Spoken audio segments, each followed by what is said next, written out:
السلام عليكم ورحمة الله وبركاته، معاكم مستر يحيى معلم اللغة الإنجليزية، مش هطول عليكم، منهج رابعة يا جماعة احنا بنشكي اللي احنا بنقعد نحفظ كلمات، بس احنا يا مستر يحيى مش بنعرف نحل الامتحان، مش بعرف أكون جملة يا مستر يحيى، مش بعرف أحل أسئلة الاختيارات، طب تعالى معايا كده نشوف الأسلوب الجميل والطريقة الجديدة ديت في حفظ الكلمات، تعالى معايا كده يا باشا. أول حاجة عندي حاجة بسميها Egyptian farmers. كلمة Egyptian معناها المصري. Egyptian farmers معناها الفلاحين المصريين. تاني Egyptian farmers، يبقى احنا حفظناها كلها على بعض كده اسمها Egyptian farmers الفلاحين المصريين. Produce بينتجوا many things معناها الكثير من الأشياء.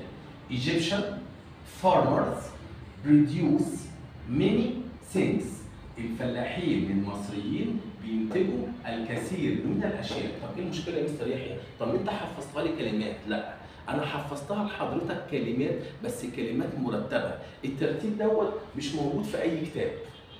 انت حفظت كلمات بس من خلال حفظ الكلمات المرتبه ديت هتعرف تكتب جمله. انت حفظت اول كلمه اسمها Egyptian farmers produce many things، ان الفلاحين المصريين بينتجوا الكثير من الاشياء.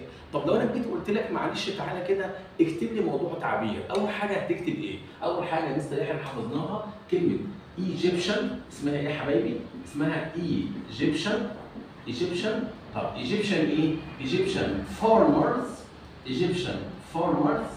produce بينتجوا produce ايه يا مستر يحيى؟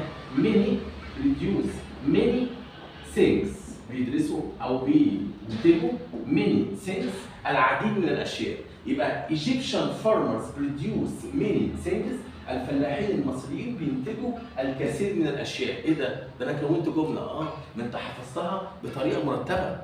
انت حضرتك حفظتها باسلوب مختلف، ما حفظتش كلمه من الشمال وكلمه من الجنوب، انت حفظت ان Egyptian farmers produce many things.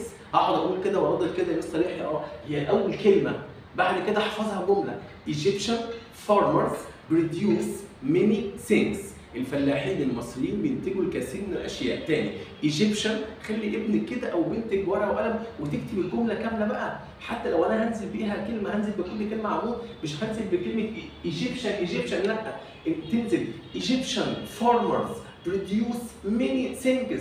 الاسلوب ده هيخليها تعرف تختار، تعرف تحل اسمه ده الاسئله بتاعت التوصيل، هتعرف تكتب جمله. انتظروا الاستراكشر باسلوب مختلف. السلام عليكم ورحمه الله وبركاته.